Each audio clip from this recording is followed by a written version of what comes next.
Welcome to WagerTalk TV. I am Kelly Stewart, joined by Carmine Bianco at Carmine Bianco WT on Twitter, and Steve Merrill. That's right, 2 R's, 1 L. That's how you can find him on our favorite social media app, full of such delightful human beings of gambling, Twitter. That being said, we are talking my favorite team. That's right, the Denver Broncos. Baltimore Ravens, 1-point underdog. Total 45. Now, Steve, I'm going to go to you first here. I tweeted this out on Monday when I was on the plane. I said right here, this is a perfect spot to tease this Ravens team up over a touchdown. I did so. Actually teased them with a couple of other underdogs, the Vikings, the Colts, the Falcons, and also the Saints. So I am locked and loaded in this teaser spot. I want nothing to do with this game. I'm very ecstatic from a fan perspective that the Broncos have a really serviceable quarterback in Teddy Bridgewater. The pass rush is coming back. Von Miller, nice leadership for that defense. But this one concerns me, and that is where I kind of go back and forth. I have over a touchdown. Can't say the same for our audience. What do you recommend they do with this game? Yeah, I agree with the teaser idea. I mean, first of all, I think either team here makes a good teaser, but the problem is right now with it being around pick'em one either way, of course, it's tough to get it over that key number of 7. You have to get it to 7.5 or more for it to really work mathematically. So if we get a situation where one of these teams does close with a 1-point dog on Sunday, which I think they will, you could do a 7-point teaser, even a 6.5-point teaser and get them up there. But I'll focus on the total here. I like the over, and I think there's some value. I actually mentioned this earlier in the week on Wager Talk today on Wednesday. Actually, it was 44, some 44 and a halves, and now boom, it's 45. But I still like the over 45 in this game or less. Both are key numbers, but I don't think it's high enough. You know, this is a game I think probably should be priced in the 50s. The reason it's priced in the mid to low 40s is because the Denver Broncos are giving up 8.5 points a game, and have allowed basically 13 or less in all 3 games this season. But let's look at who they've played. First of all, their 3 opponents are 0-9 straight up. 3 of the worst offensive opponents in the league: Giants, Jacksonville, and the Jets.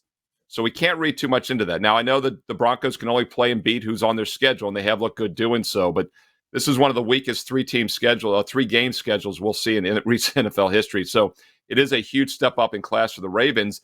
Another reason I think we're getting a discount on the over, Kelly, is because the Ravens only put up 19 points in a lackluster 19-17 win last week. But keep in mind, that also is a terrible scheduling spot for Baltimore for several reasons. First of all, coming off back-to-back huge high-profile national TV games, the Monday night overtime blown lead loss in Las Vegas, and then the come-from-behind win on Sunday Night Football against Kansas City. Then they had to travel and play a bad non-conference opponent on the road. It was the ultimate letdown spot last week. My Fade the Public video right here on Wager Talk TV every weekend on Saturdays. I mentioned that Baltimore was one of the very public sides last week. They did not get it done, winning by 2. I also mentioned in that video that Lamar Jackson had missed practice all week due to a non-COVID illness. He didn't practice until Friday, so I think that also disrupted the offense a little bit. So it was just a scratch-through game last week. I think Baltimore's offense that put up 63 points in the first 2 games comes to play this week. I think Denver's defense has a huge step up in class here. But instead of trying to guess the side, I agree both make good teasers. I'm going to look at the over 45 in this one between the Ravens and Broncos. Lots of great information there from Steve. Carmine, one of the things that I like to look at from a handicap perspective is what happened last week to cause a line move. The Westgate in Las Vegas does put out look-ahead lines. Look-ahead line here was the Ravens -1.5. Now we saw it open as high as Broncos -2.5. And I tweeted, in what world should the Broncos be 2.5-point home favorites to the Baltimore Ravens? And we saw money come in on the Ravens. Do you think that the line move based on what happened last week was actually warranted here? And what do you like in this game?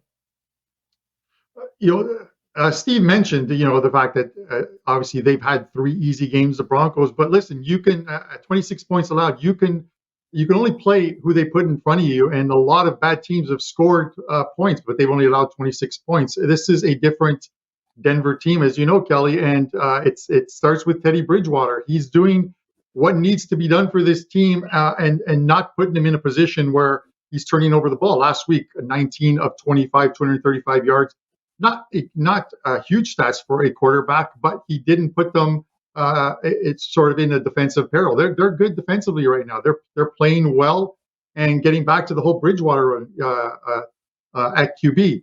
He's got some pretty good numbers. 12-6 against the spread, coming off a win. 15-2 against the spread versus non-divisional foes, and the Broncos are 22-10 straight up against the spread versus teams coming off of a win. You look at this Baltimore team, and they could very easily be 0-3. They're 2-1 right now. But listen, a KC fumble late in the game when they were driving for a field goal, and a missed delay of game call on that 66-yard field goal attempt, which would have turned it into a 71-yard attempt, and we're looking at an 0-3 Ravens team coming here.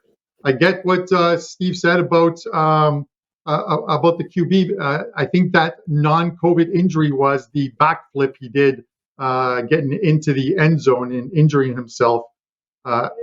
Listen, in a teaser, yes, I get it. But straight up, it's going to be the Broncos for me. Bridgewater's doing what needs to be done. And I just think it's another win here for them, 4-0 for the Broncos. I'll take that win. I need it for my over 8.5 regular season win total. Great stuff from Carmine and Steve. We're going to have a couple other videos up on the WagerTalk YouTube channel here shortly.